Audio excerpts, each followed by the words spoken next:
Okay, here's another one that I have seen on Instagram where people are putting these ditch lights in their tow mirrors, but nobody that I have seen has put a video up on how to do it. I've got an idea of how that's going to work. Yes, they fit in there very nicely, and they're just to the right hand side of the split where the tow mirrors would extend out, so they'll sit there pretty nicely even if you got the mirrors extended.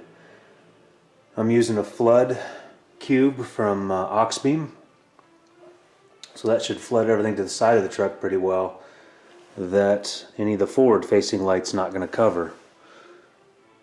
So a set of these from Oxbeam, they were 35 bucks or something like that, so not that much. Other simple wiring supplies that you'll need as well. But yeah, let's get into this. Let's see if what I think will work will actually work. Oh, on Instagram I also saw another guy who did this on his Chevy like this, and I forget who it was. He actually showed a video that shows the actual effect of these lights, and it's pretty dang good. It actually spreads out a lot more on the side of the truck instead of having everything focused up front. Even though that's a curved light bar, it does put a lot of the, and being a 4D light bar, it puts a lot of floodlight right up front. So this should help fill in the gaps to the side of the truck. Alright, let's get into it. Now, if you've watched my videos, you've seen a lot of my adventures with these mirrors.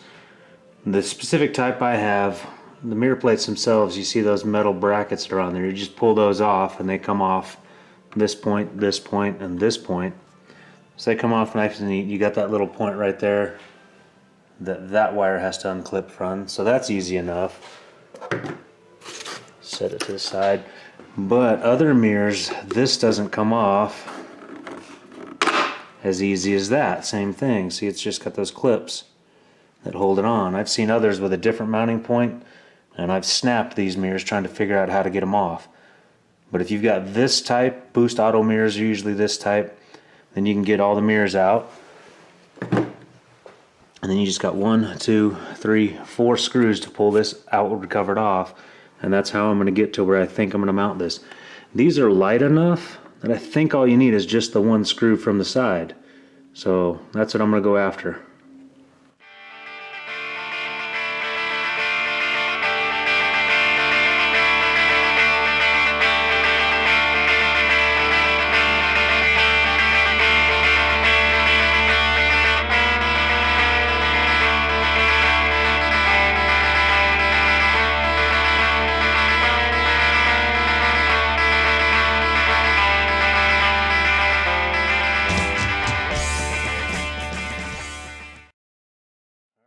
A little bit to figure out exactly where that hole needs to be, even though I tried to mark it first. And then definitely need a spacer because I didn't have a bolty. Look, this one just a hair too long is what it would have been, so a nut on that side also helps it hold in my stupid wallet hole. Now I know though on the other side exactly where to put the hole because I can measure from this face. So I'll do that in a second when I get to the other side. But then drill another hole in here for the internal to the mirror. And this will have to go up and follow the same route all the other wiring. And I would say, remember when you're doing your wiring, pull your mirror all the way out so you know you've got enough run to get in, whether it's in or out. The excess ends up just kind of curling up inside here when you collapse it. Kind of curious how much rust is in here. Dust too, but this thing collects a ton of water. Yeah, so let's get to the next step. This is bolted in, definitely secure. It's angled out a little bit more than I might like, but it's secure, and I think that's probably the best place to secure it. Yeah, so now I'm going to run some wire. Looking at that gauge of wire, I'm thinking some 16 gauge should be just fine. So white for power, black for ground. White is normally what I use for off-road lights, and so it keeps my wiring straight in my head as I'm running through my truck. But yeah, so we'll just hook that on up in here. I'm going to put some bullet connectors there, somewhere in the sail right here, so I can pull the mirror off and not have to totally de-wire everything. So I'll leave myself some room there to do stuff in the future. Should I ever smash one of these mirrors and need to replace it, then I don't have to lose everything, and it should be easy to dismantle a lot of stuff. Cool mirrors that way. Yeah, let's get back to it.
That's the hardest part of the whole job.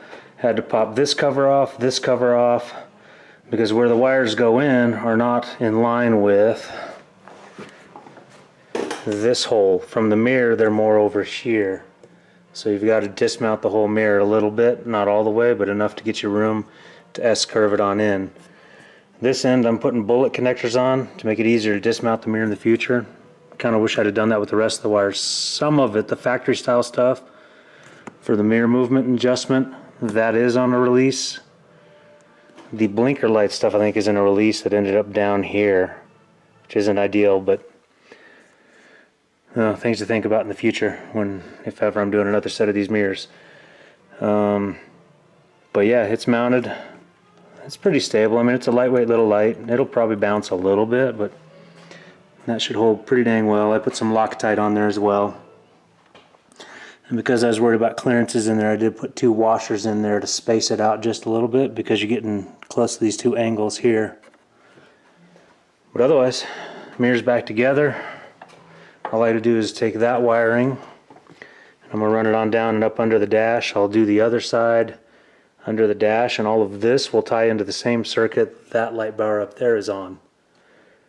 And that way everything comes on at once and everything can be turned off by the switch that's on the dash over there. But I think that's about all I'm going to show for here until tonight. I'm going to go out in the dark at night and show exactly what kind of light this puts out and how much it spreads more light out to the truck. It's supposed to be flood beams. We'll see. So we'll see how much improvement it makes. I know one of the guys with the GMT 400 on Instagram, he had a video of his truck where he did this, and he showed the light output with and without them, and it's pretty fantastic. So it should spread more light out to the sides, which is helpful when you're off-road instead of just having a concentrated beam forward. But I think, yeah, I'm just going to work and do that one. No more video to show. You saw everything I'm doing here. Gives you a good step-by-step for that. So the next thing you're going to see is me outside in the dark showing how these lights function. So for you a second, for me a couple hours. Alright, there we go. They're all hooked up.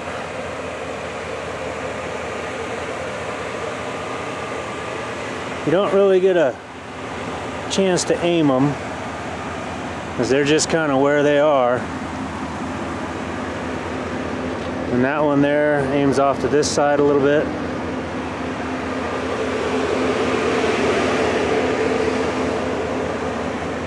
And the one on driver's side ends up shooting that way a little bit. You can kind of see the break between it there. Yeah, cut my finger. But you see a break there. You can kind of see a break between them there. But yeah, it does spread out a little bit more light. These are the little aux beam pods that are supposed to be floods. But yeah, usage of space that otherwise kind of goes wasted. Those fit nicely. They mounted up pretty neat. And I'm thinking the way that spreads light more, you get more of your sides done. More light that way. That actually is pretty good.